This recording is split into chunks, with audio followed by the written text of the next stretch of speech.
Disposal of human corpses, also called final disposition, is the practice and process of dealing with the remains of a deceased human being. Disposal methods may need to account for the fact that soft tissue will decompose relatively rapidly, while the skeleton will remain intact for thousands of years under certain conditions.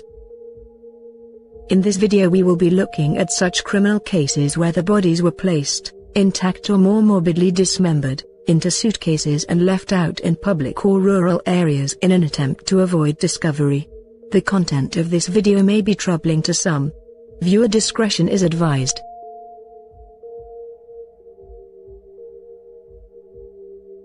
The bodies of Jessica Lewis, 35, and Austin Cashwenner, 27, were discovered on Seattle's Alki Beach on June 19. The TikTok users who found the suitcases containing the victims' dismembered bodies alerted the authorities and posted video online. A viral TikTok video shows two teenage girls discovering a suitcase containing body parts on a Seattle beach, and police say that human remains were found. The teens used the Randonautica app, which randomly sent them to the location. We're also learning new details in a gruesome case of two bodies found in a suitcase on Alki Beach in Seattle. King County prosecutors charged landlord Michael Dudley now with 2 counts of second-degree murder. He's accused of killing 36-year-old Jessica Lewis and 27-year-old Austin Wenner before dismembering their bodies and dumping them on the beach. Court documents say that someone may have helped Dudley. Investigators say Dudley did it because the couple would not pay him rent or move out of the home that they were renting. Their bodies were found in a suitcase and bags on a beach in West Seattle, and now their landlord is charged with their murders. Thanks for joining us. I'm Joyce Taylor. Court documents say that Michael Dudley wanted Jessica Lewis and Austin Wenner to move out, but they wouldn't. In June, neighbors heard arguing and gunshots. Well, tonight, King 5's Britt Moore spoke exclusively with a woman who says she knows just how violent Dudley could be. I still can't comprehend that he would even be capable of doing this.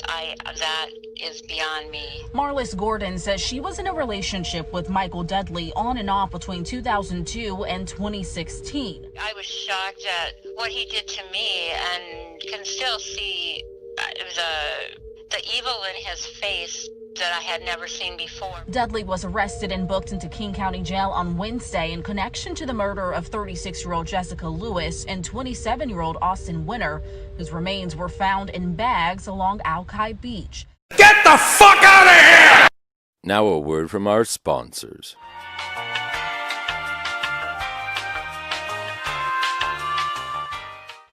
A heartbreaking mystery, and police are hoping the public can help solve it.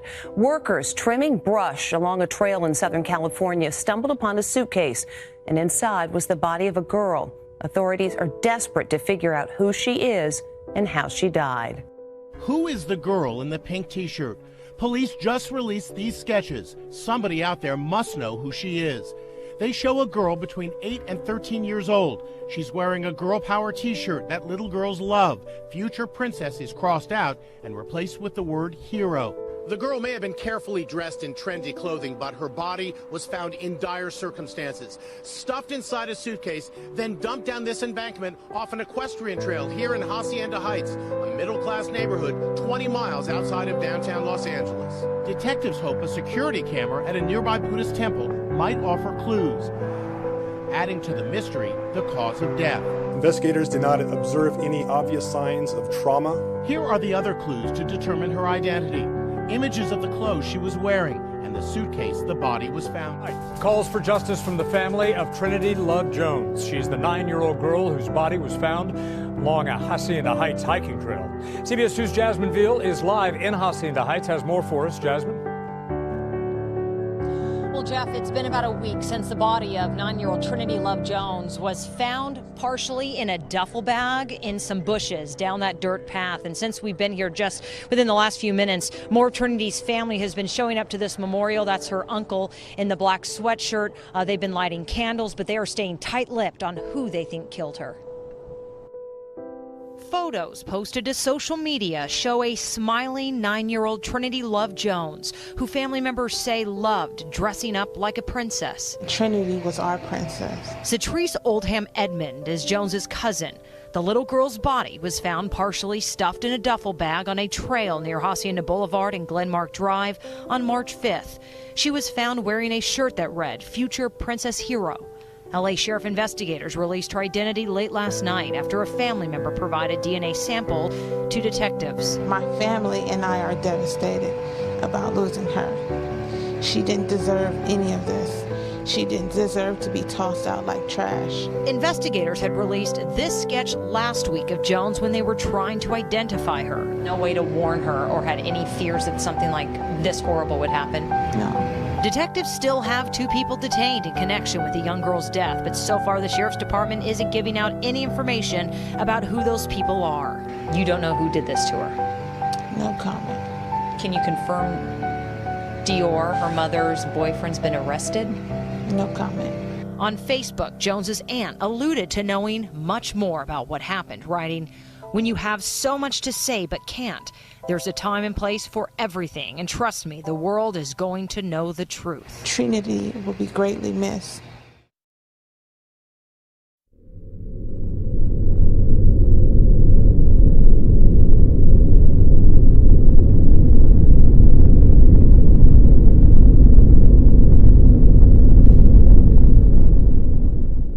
Just before dark, detectives walk out of a Beaverton area home with what appear to be bags of evidence.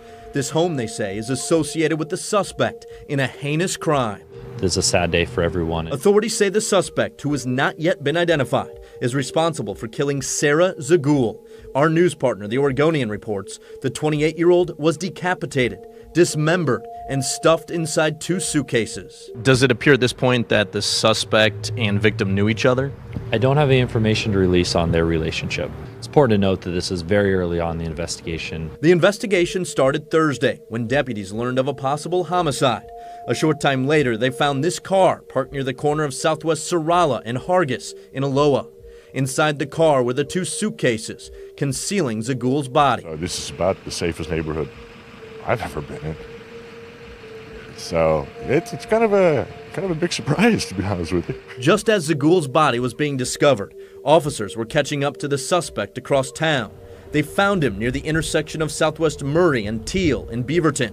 The Oregonian reports he tried killing himself just before his arrest. Detectives are going to be working tirelessly to hold this person accountable. Accountable for allegedly taking the life of a young woman who had her whole life ahead of her. And we expect to learn a lot more about this disturbing case in the coming days, including the name of the suspect when he is booked into jail. When we do learn more, we'll be sure to pass it along on air and online. Story we've been following this afternoon. Our news partner, the Oregonian, has named the suspect in a gruesome death of a Washington County woman. And the suspect has quite a criminal history. Let's get right to KGW's Mike Benner, who joins us now with the latest. Mike? Well, Joe, according to our news partner, the Oregonian, the suspect is 35-year-old Jeremiah Johnston. He has numerous drug convictions dating back several years. I want you to take a look at an old booking photo of Johnston. At this point, it's unclear how he is connected to the victim in this case. Her name, of course, is Sarah Zagul. You may remember the 28-year-old's body was found in a car last Thursday after authorities got a tip about a possible homicide. Our news partner, the Oregonian, reports Zagul had been decapitated and dismembered and stuffed in 2 suitcases inside that car. Officers tracked down Johnston near the intersection of Southwest Murray and Teal in Beaverton. The Oregonian reports he tried killing himself just before his arrest. It happened right below Michael Larson's balcony. Take a listen. The way he was responding to us, not appropriately really, I thought, yeah, something else is happening. And then the following morning, when I read the news, I put the 2 together, and that's when it just hit me that, you know, I was talking to a murderer right underneath our balcony. Very scary. Very. Seeing as he is still in the hospital, it is worth noting Johnston has not been charged with a crime yet. As we get more information, we'll be sure to pass it along. For now, Tracy, back to you. Thank you. Developing story, a ghastly discovery in Markham. Police say a man came to visit his family and brought his girlfriend's remains along in a suitcase. WGN's Gaynor Hall, live from Markham Police Department with more on that. Wow, Gaynor. Yeah, Pat and Micah, the victim's name has not been released yet, but the police chief here did give some details today on how this all unfolded, calling it a heinous crime. It was unbelievable. It's something that you would never think it happened around you. Never. Police say 30-year-old Melvin Martin Jr. boarded a Greyhound bus from Louisville to Chicago. He arrived Friday with a suitcase and bags, staying with his mother and relatives at this house at 164th and Wood in Markham. Neighbors say he asked for clothes and never unpacked, putting the bags in the garage, guarding them. And when he went to the library yesterday, family members looked inside. Then they finally discovered the truth about what was in the suitcases. A coroner's autopsy was conducted this morning, which verified that the lower half remains was transported here. We also have a human head and some organs. When I heard that, I was completely in shock. The victim was Martin's 31-year-old girlfriend. A domestic assault ended with her death at least 30 days before, police say, Martin brought the dismembered remains to Markham. He indicated that, as grotesque as it might sound, that he still wanted to be with her, at least part of her. The woman's upper torso was found earlier today in a Louisville park not far from where they lived. Martin is now charged as a fugitive fleeing prosecution, and authorities are working to extradite him to Kentucky. He was taken into custody at the Markham Library yesterday after his mother called police. Extremely devastating for her. I can't imagine what she's going through right now. And Martin is expected to have his first court appearance tomorrow morning. Reporting live tonight from Markham, Gaynor Hall, WGN News. It's unthinkable.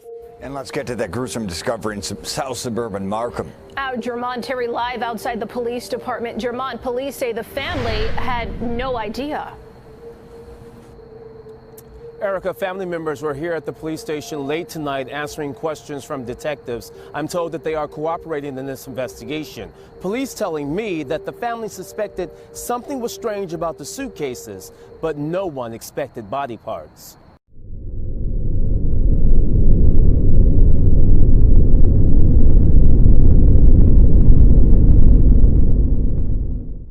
Markham police spent much of Tuesday outside this house on 164th and Wood.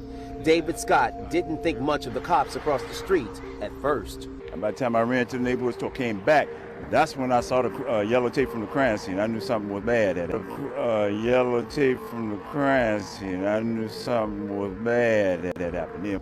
But he, along with the family living here, didn't realize how bad things were. Markham police telling me the homeowner's son recently came to visit from Kentucky. He brought with him luggage, 2-3 bags. Heavy luggage, and inside the dismembered body parts of a woman.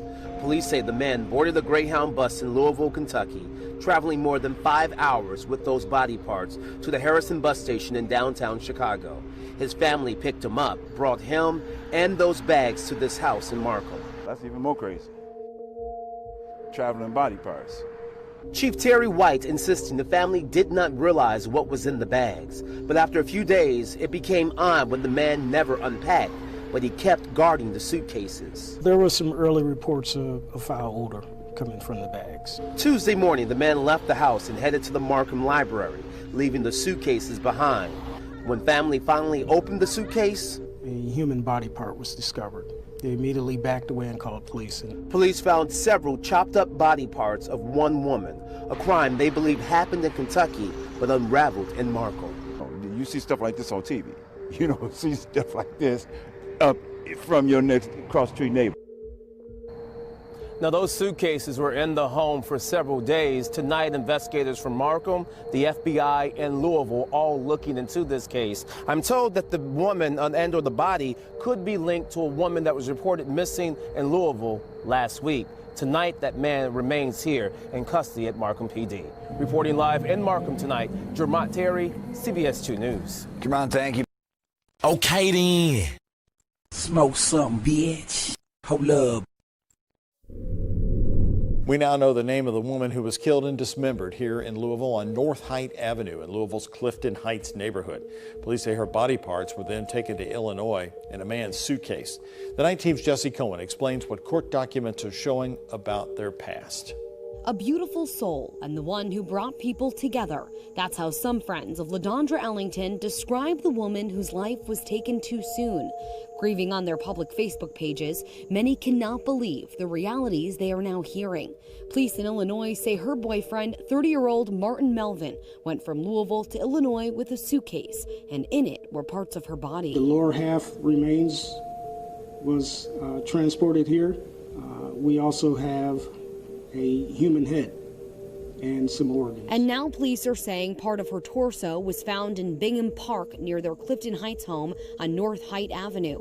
It started out as a domestic violence situation, and we found out just a few months ago, on Memorial Day, Ellington filed an emergency protection order against Melvin. Tashana Brown from the Center for Women and Families says an EOP is used to protect victims of domestic violence. They are in fear of their life or fear of being harmed. She says in some cases, having an order of protection can make all the difference. In other cases, people don't know how to stay away. We also know that they are the experts in their own life. If they say, I feel comfortable, with the protective order, I feel comfortable with the safety plan, they do it or they don't. Like, we have to trust them. And while they don't know the fine details of LaDondra Ellington's relationship with Melvin, Brown says it's still awful to hear she didn't survive. It's always hard for us to hear that when this is in the line of work that we do. And for those who knew her, it's even more difficult to lose the woman they say had a smile that lit up a room. For the Night Team.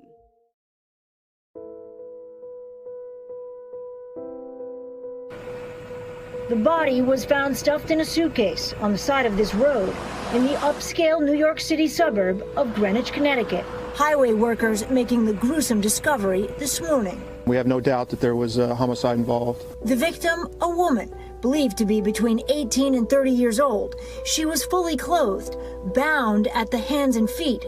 Police say they don't know who she is, how she died, or when, though they do have some leads on her identity. Our focus right now is obtaining that identification of the victim so that a proper notification can be done to the next of kin. Police searching this nearby gas station for surveillance video. It's a little scary, but, I guess the Greenwich Police Department is great and they'll do their job and get everything handled the right way. Tonight, with few clues, this town is on edge. Stephanie Goskin. Identifying the body found inside a suitcase as missing 24-year-old Valerie Reyes. Yeah, she disappeared from New Rochelle last week, and right now, as we just showed you, that vigil is being held for that woman as police continue to search for her killer. Eyewitness News reporter Tim Fleischer with our lead story live in New Rochelle with new information. Tim. And Bill and Liz, the grief, as you can well imagine, runs very, very deep here. These folks have gathered tonight, family and friends, in a parking lot here at Glen Island Park on the shores of the Long Island Sound to remember this young woman. As you can see, it's a fairly large crowd. It's been growing even as we've been here over the last half hour or so. We have the camera inside that you can see part of the close-up of the vigil. They've had prayers, they've had remembrances of this young victim as well, but as you can well imagine, the grief is great as soon as they found out earlier today of this young murder victim. So young at 24, Valerie Reyes, her family says, was full of life. Just very humble, Val, very strong-minded, very loving, silly. Norma Sanchez cannot believe she is gone, taken from her and her family, murdered, and her body dumped on the side of a road. Did somebody mention to her somebody's out to get you or something? So many unanswered questions. And while her mother says Reyes sought treatment for anxiety and depression, her disappearance for 9 days was unusual. It was eating us up every single day, every single night, not knowing if she was eating or not knowing if she was cold. Valerie Reyes' body was discovered early Tuesday morning here alongside Glenville Road in Greenwich. Her hands and feet were bound and she was in a suitcase. A highway worker made the shocking discovery. Greenwich officials also now confirm that worker took pictures of Reyes' body and the crime scene. The First Selectman said in a statement, this thoughtless and insensitive behavior by an employee is inexcusable. He has been put on paid leave. Valerie Reyes' neighbors are in shock. I can't believe someone hurt her. She's innocent. She's amazing. She was amazing. She was amazing to the kids on the block. She was a sweetheart. I don't understand how someone could hurt someone like that. Reyes worked here at this Barnes & Noble in Eastchester for the last 2.5 years. The company posting, "Our hearts go out to her family, friends, and co-workers during this difficult time." Back live now, our camera there at the vigil here in the parking lot at Glen Island Park, where a large, sizable crowd has gathered to pay their tributes and remembrances of this young murder victim. As for the investigation at this point in time, it is now focusing on finding a suspect.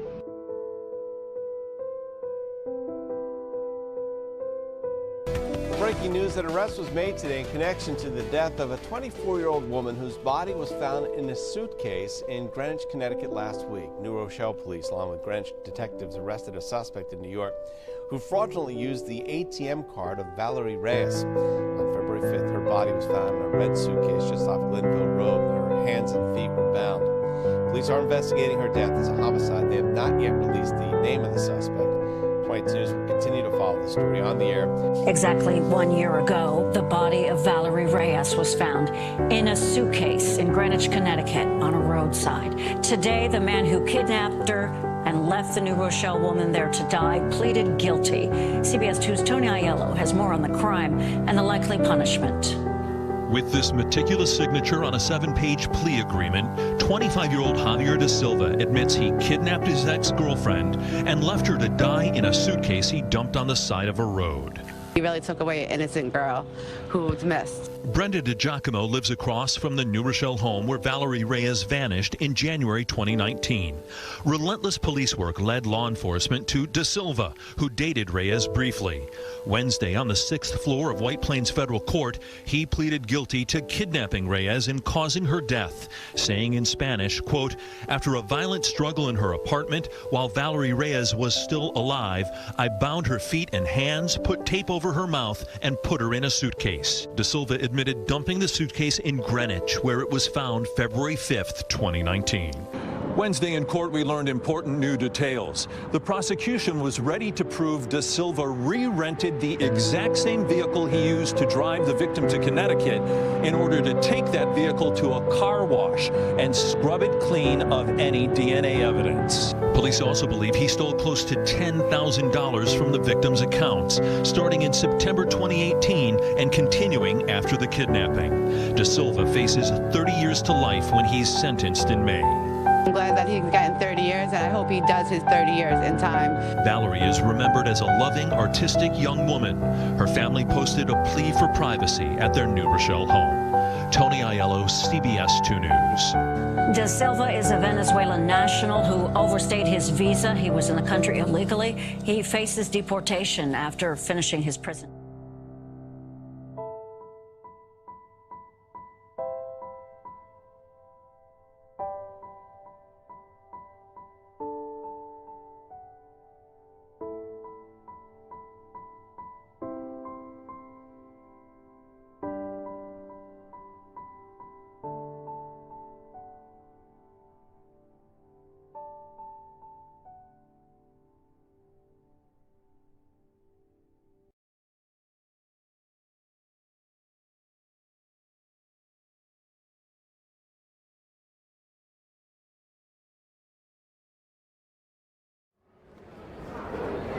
Good morning, ladies and gentlemen, and welcome to Jetstar Flight JQ11 through to Tokyo Narita.